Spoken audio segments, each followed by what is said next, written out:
mula po sa FPs of I Hong Kong, Pastora Glenda Sipigil. Go ahead po, Pastora.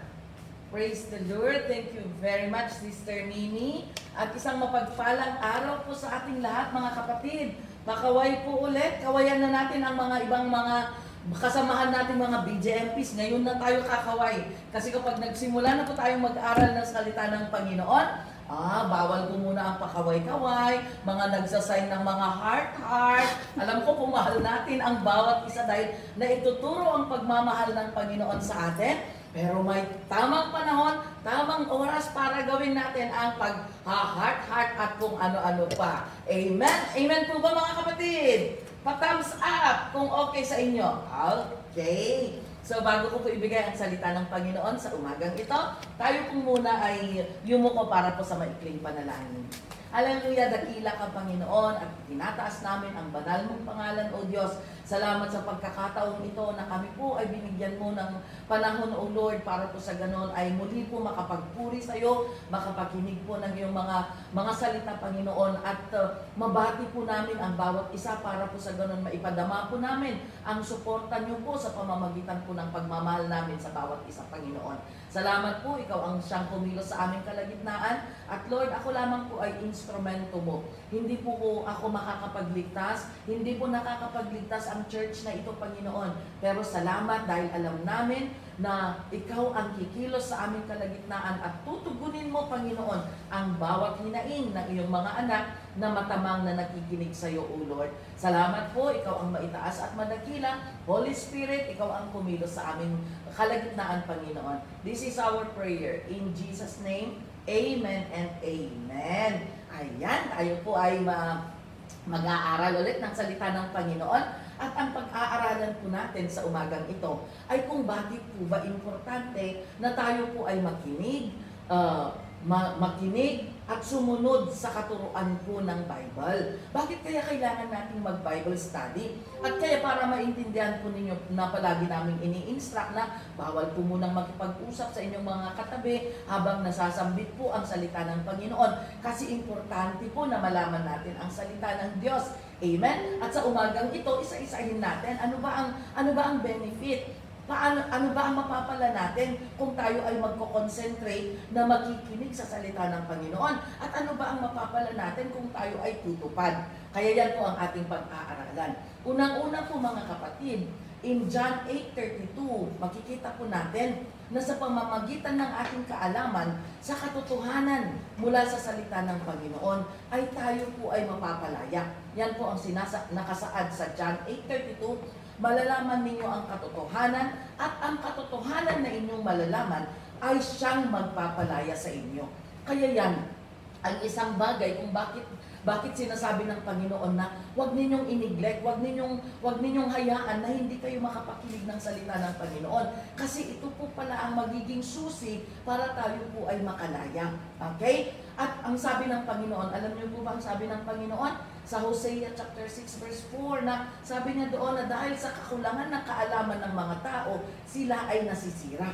Kaya ayaw po ng Panginoon na tayo po ay masira. Ayaw po ng Panginoon na tayo po ay mawala sa landas dahil sa kakulangan ng ating kaalaman. Okay? Kaya ito po ang gamit ng ating pagba-Bible study, mga kapatid.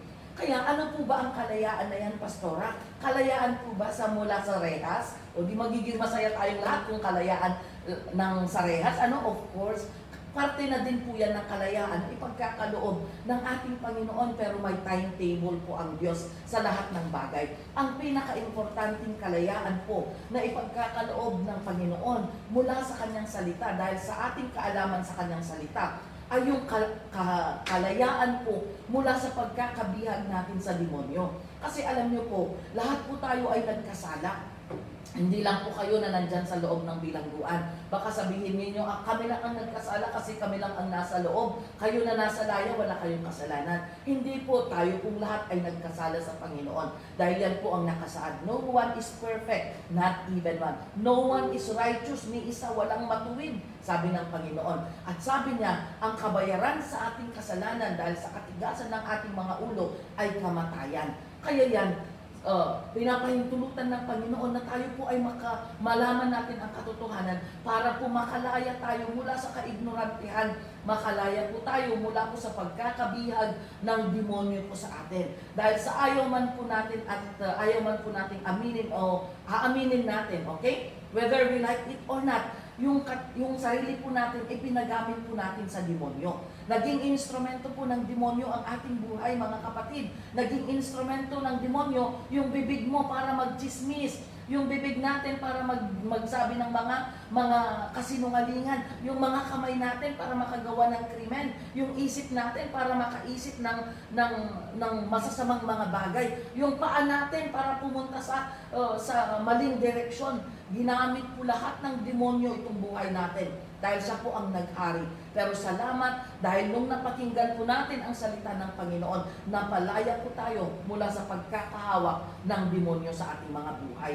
Kaya palakpak naman dyan, mga kapatid, ikaw po ay malaya. Sa pamamagitan po ng inyong pananampalataya kay Kristo, ikaw po ay malaya mula sa pagkakabihag ng demonyo. Pero hindi lang hanggang doon lamang. Kailangan itrabaho natin, kailangan patuloy tayong maglingkod at makinig. Kaya yan, ito ang gamit ng Bible study para mas malaman pa po natin kung paano po tayo magiging kalugod-lugod at kung paano po tayo talagang makakalaya mula sa pagkakahawak ng demonyo.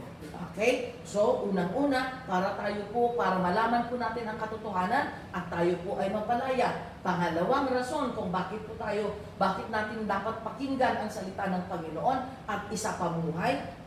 Ang pangalawa po ay para po sa ating espiritual na paglago. Kasi gusto po ng Panginoon na lumago tayo sa ating spiritual na buhay. Hindi palaging baby tayo na Kristiyano. Kaya tingnan ninyo, nung una, medyo maalumamay pa minsan, mga preachers natin, yung mga tagapagsalita ng mga salita ng Panginoon, minsan maalumamay pa nung una, pero nung ayan, nabibigyan na tayo, nalalaman na natin yung mga dapat nating gawin, o may mga pasigaw na ang pag-preach nila, kasi kailangan kunin ang attention ninyo. Ayan, meron mga napagsasabihan na tayo minsan, kasi kailangan may pagdidisiplina. Alam niyo, sa paglilingkod, kailangan po ng pagdidisiplina. Kaya pasalamat po kayo kung minsan nagagalit yung preacher o kaya sinasabi ng preacher, makinig tayo lahat, huwag mo nang magpag-usap sa katabi ninyo, huwag tayo ng tayo, huwag lakad ng lakad.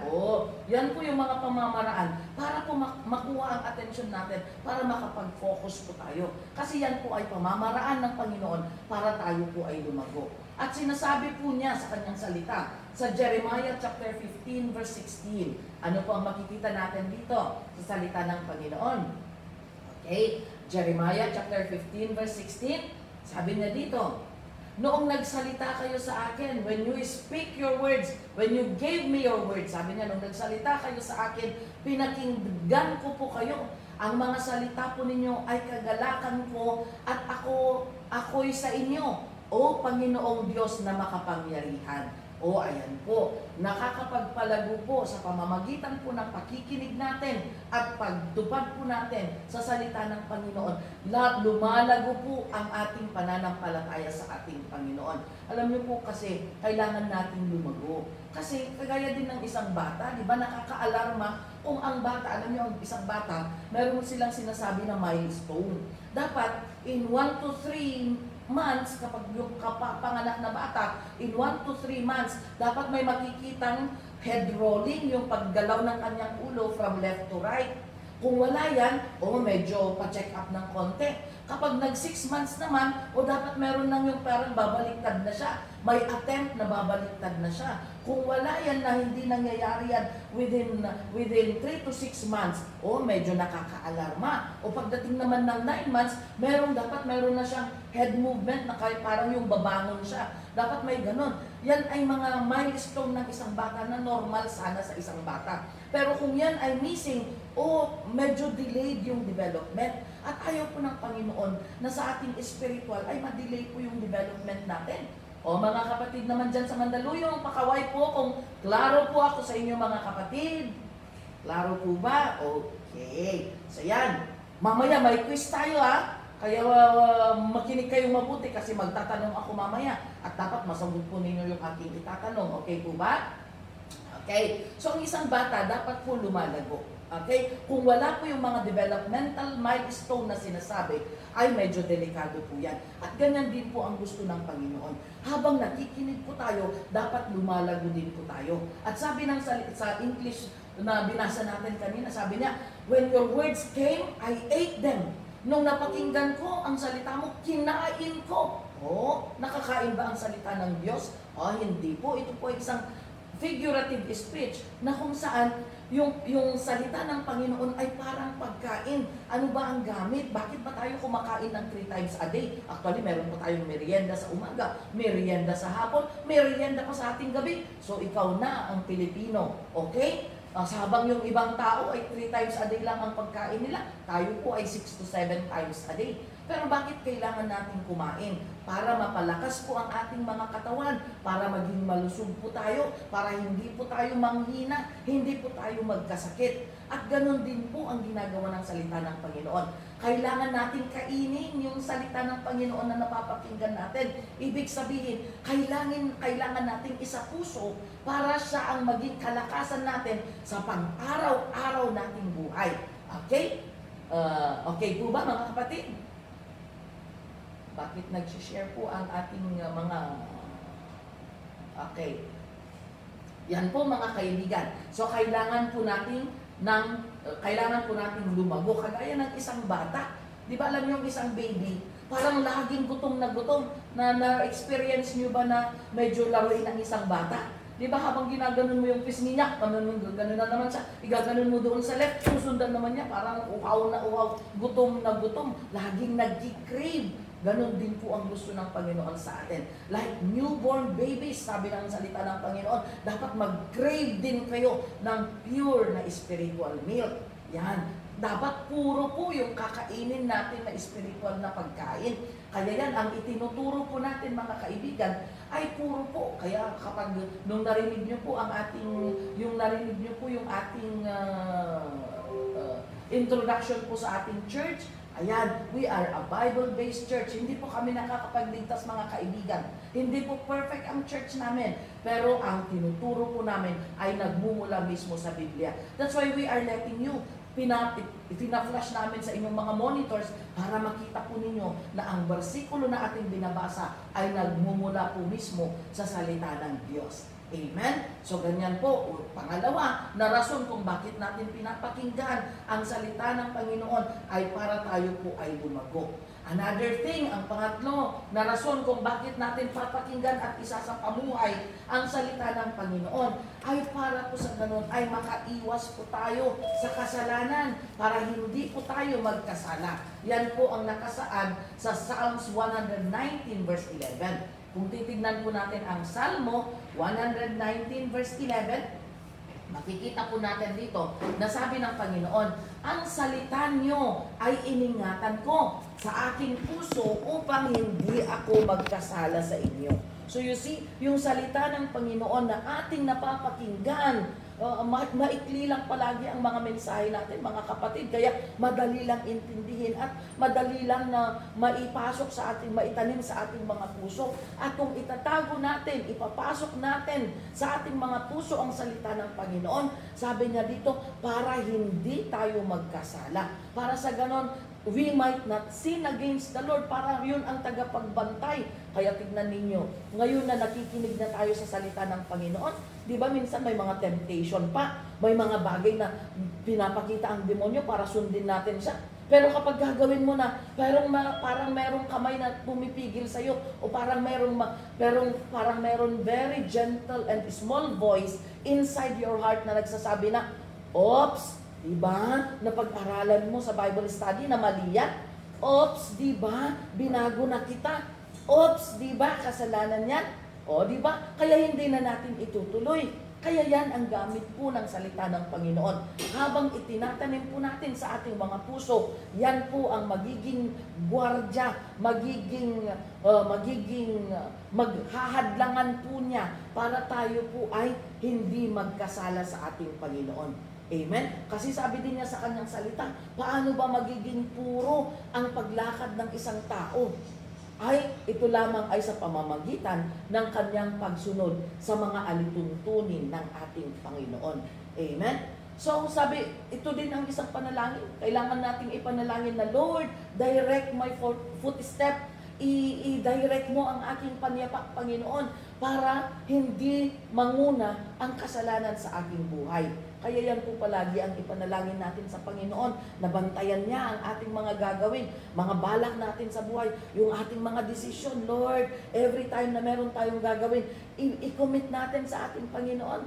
Commit your ways, sabi ng Diyos. Ipasakamay mo sa akin ang iyong mga balak at gagawin ko kung ano ang nararapat. Kaya maganda po mga kapatid na lahat po ng ating iniisip, lahat po ng ating mga kabigatan, lahat po ng ating mga hinaing ay ibigay po natin sa Panginoon. At ano ang kanyang pangako? Ibibigay niya ang kapayapaan, kagalakan at pagmamahal na galing po mismo sa Kanya.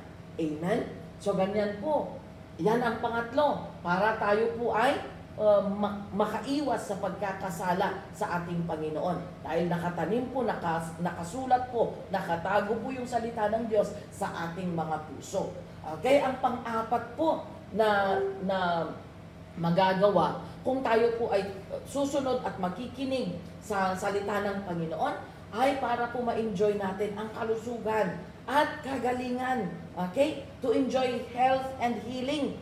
Yung kalusugan, hindi lang sa kalusugan ng katawan natin na physical, kundi kalusugan din ng ating spiritual na buhay. Kalusugan ng ating mental na buhay.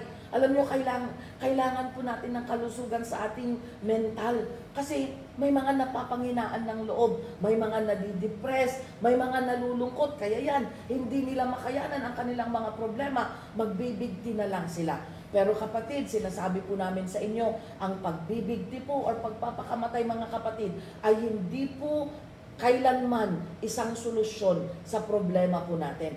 Ang solusyon po natin ay ikapit po natin ang ating buhay sa Panginoon. Huwag po nating ikapit sa dingding para tayo po ay magbigti. Ang Panginoon po, napakatapat sa kanyang pangako. Kaya kailangan po natin yung kalusugan sa ating isip, kalusugan sa ating damdamin. Kasi alam nyo, kung hindi po malusog ang ating puso, hindi po malusog ang ating damdamin, ay mamumuno po ang galit, ang puot, ang sama ng loob. At kung ang sama ng loob at galit at puot ang siyang naghari sa ating puso, ay magagawa po natin ang mga bagay na hindi kalugod-lugod sa Panginoon. Kaya kailangan po natin ng kalusugan. At habang nakikinig po tayo at binibigyan po natin ng halaga ang salita ng Panginoon, in Joshua chapter 1 verse 8, makikita po natin na kung papahalagahan natin ang salita ng Diyos, kagaya ng pagpapahalaga ninyo, yan, ang pag-a-attend po ninyo sa Bible study ay isang patunay na pinapahalagahan po ninyo ang salita ng Diyos. Amen?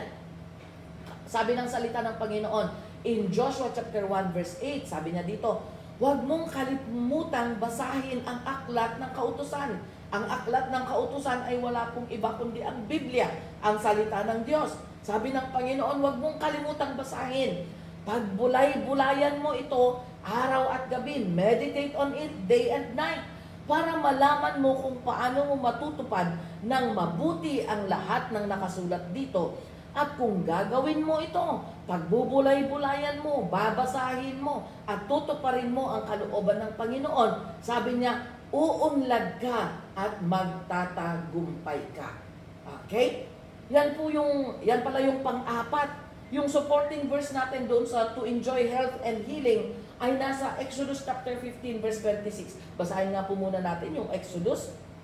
Sabi niya, para ma-enjoy natin yung kalusugan natin, para ma-enjoy natin yung kagalingan, kalusugan ng ating isip, puso at buong katawan, ay sabi ng Panginoon, kung susundin ninyo ako ng buong puso, ang Panginoon na inyong Diyos, at gagawa ng mabuti sa aking paningin, at susundin ang aking mga kautusan at alituntunin, hindi ko kayo padadalhan ng mga karamdaman, o hindi ko kayo padadalhan ng mga sakit, hindi ko kayo padadalhan ng mga kagaya ng ipinadala ko na sakuna at mga disaster, mga distraction na kagaya ng ipinadala ko sa Ehipto. Dahil ako ang Panginoon ang nagpapagaling sa inyo.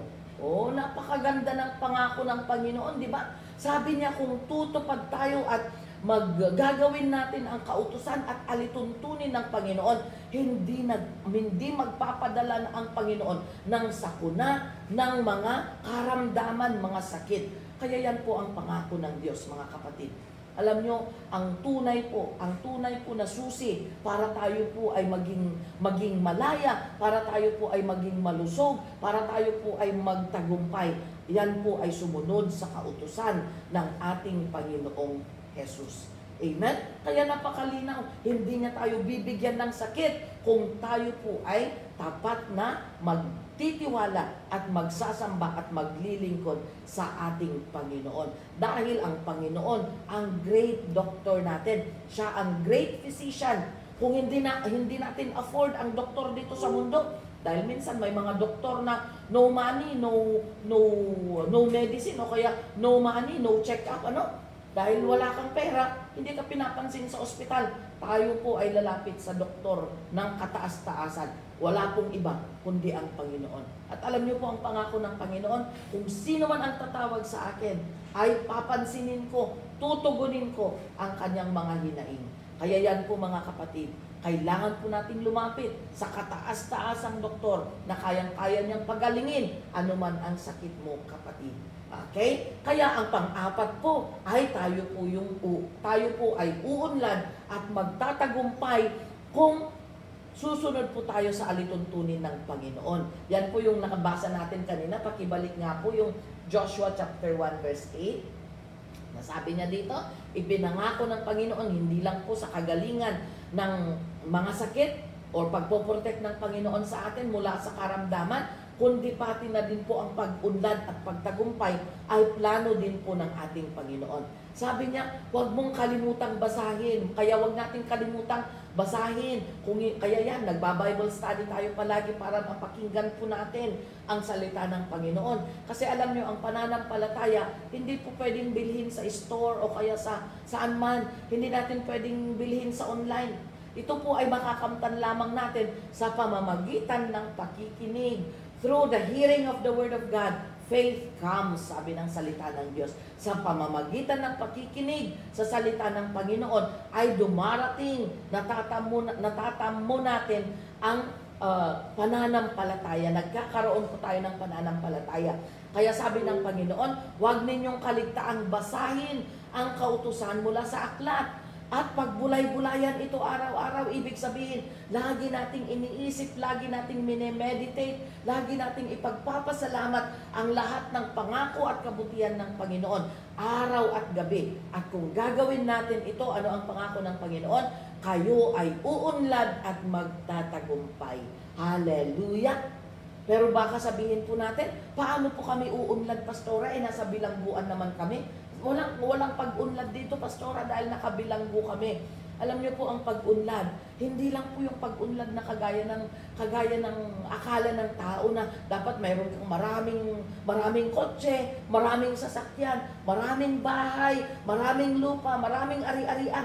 Akala natin lahat, ganun ang pag-unlad. Pero alam niyo po, ang tunay na pag-unlad ay kung alam mong gamitin ang kapangyarihan ng ating Panginoon, kahit wala kang sasakyan, kung nanalangin ka at sinabi mo, Lord, gusto kong makarating sa ganito, please provide a way for me.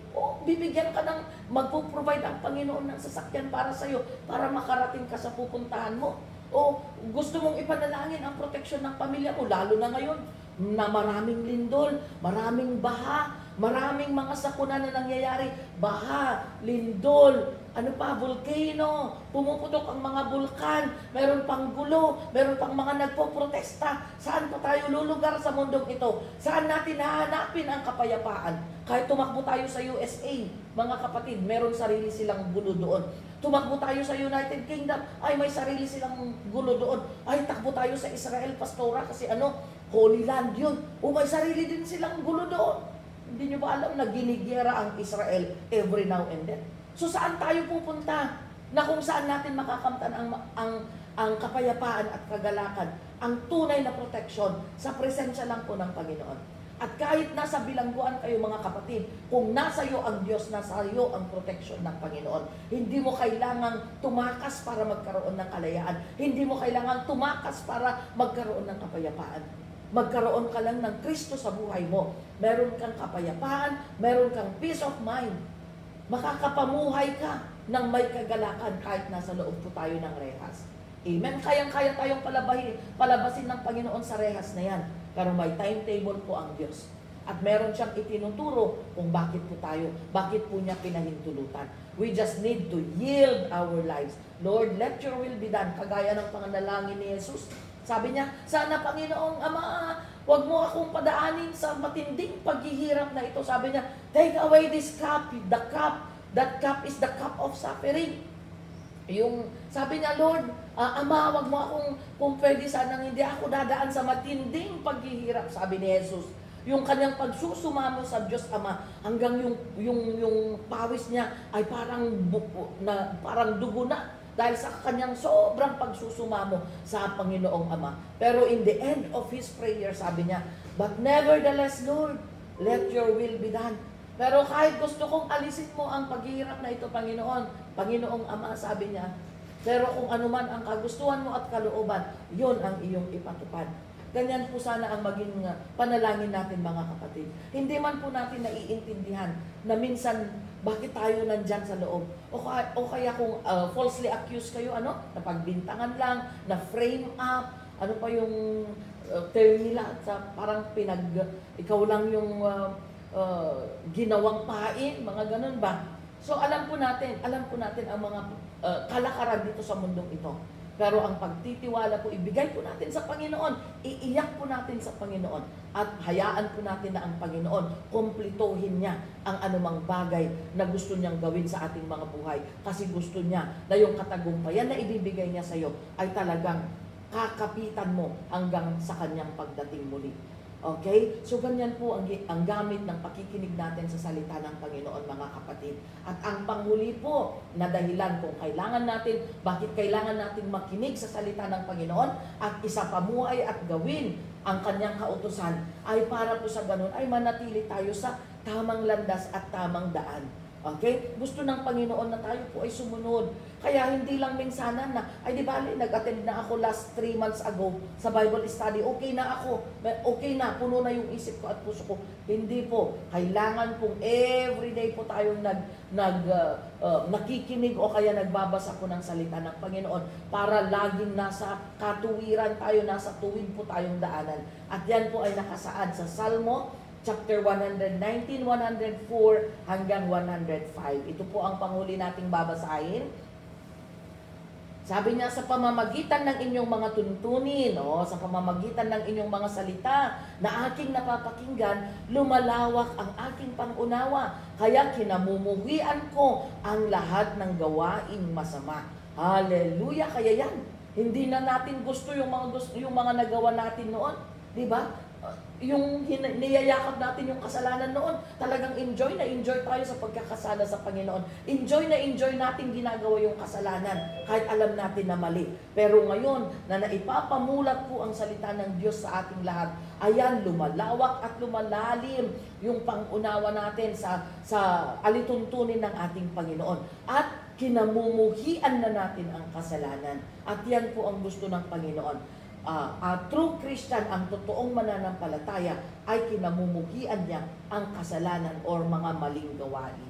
Amen? Kaya ang salita ng Diyos ay katulad ng ilaw na nagbibigay liwanag sa ating daanan.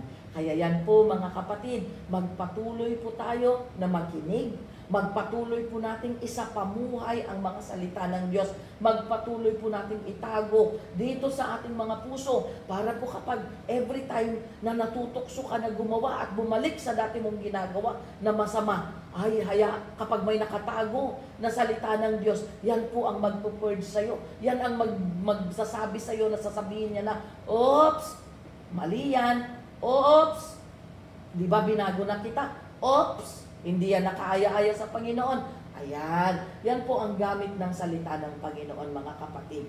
Kaya ito po ang mensahe natin sa umagang ito. Sana po bigyan natin ng halaga talaga yung ating napapakinggan, mga kaibigan. Hindi po sana pumapasok sa isang tenga at saka lalabas na naman doon sa kabila after ng Bible study natin. Seryosohin po natin ang salita ng Panginoon dahil seryoso po ang Panginoon na ibigay ang kalayaan sa bawat isa sa atin. And of course, wag nating kalimutan na palagi pong magpapuspos ng Espiritu Santo ng ating Panginoon sa ating pong pananalangin. Wag po nating idedma, o wag po nating i-ignore na hilingin sa ating Panginoon.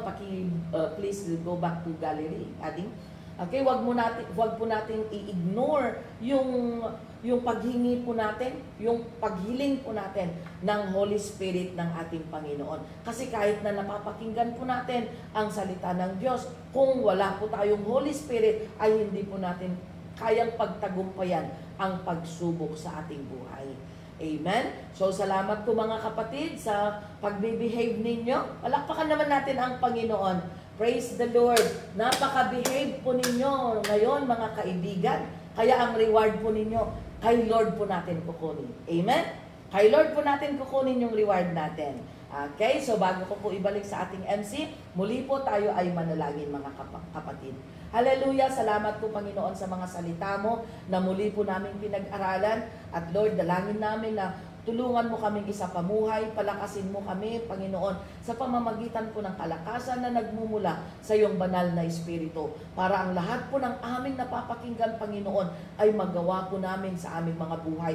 Maidirect po, magabayan po ang aming mga panyapak, para kung ano lang po ang tama at kalugod-lugod sa iyo, Panginoon, yun lang po ang magawa ng bawat isa sa amin, O God. Salamat po, Panginoon. Ikaw lamang ang aming itataas at Lord, you bless this all PDLs, Panginoon, na dumalo. Bendisyonan mo sila, Panginoon. Pagpalain mo sila, Panginoon. Alam mo ang kanilang hinaing, Panginoon. Alam mo ang kanilang mga nararamdaman, Panginoon. Alam mo ang kanilang mga sitwasyon, O God. And Lord, we pray, dahil sinabi mo sa iyong salita, Panginoon, na hindi kailanman maikli ang kamay mo para tugunin ang pangangailangan ng bawat isa, Panginoon. Lord, alam ko po and I declare today, O God, for your healing, salvation, and deliverance, your provision and blessings to rest upon them, O God. Pati din po yung mga officers at mga jail wardens, Panginoon. Salamat sa kanilang mga buhay.